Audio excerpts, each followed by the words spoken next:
আওয়ামী লীগের কার্যক্রম নিষিদ্ধ সংক্রান্ত প্রজ্ঞাপন অন্য কোনো রাজনৈতিক দল বা ব্যক্তির মত প্রকাশের স্বাধীনতাকে ক্ষুণ্ণ করে না।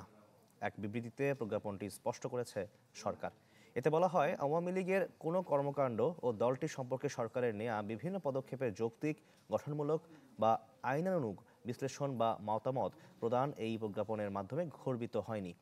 গেল প্রায় 15 বছর, বিশেষ করে জুলাই আন্দোলনে আওয়ামী লীগ এবং এর অঙ্গ সহযোগী সংগঠন ও ভ্রাতৃপ্রতিম সংগঠনের বিরুদ্ধে হামলা, গুম, খুন, অমানবিক নির্যাতন, সন্ত্রাসী কার্যকলাপ ও মানবতা বিরোধী অপরাধের সুস্পষ্ট অভিযোগ রয়েছে।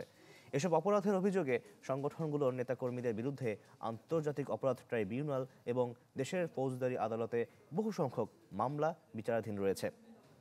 এতে বিশেষ করে দায়েরকৃত মামলার বাদী ও সাক্ষীদের মনে ভীতির সঞ্চার হয়েছে ও এভাবে বিচার ও দেশের আইন শৃঙ্খলা পরিস্থিতি বিঘ্নিত হওয়ার আশঙ্কা সৃষ্টি হয়েছে। এই প্রেক্ষিতে গতকালের প্রজ্ঞাপনটি জারি করা হয়।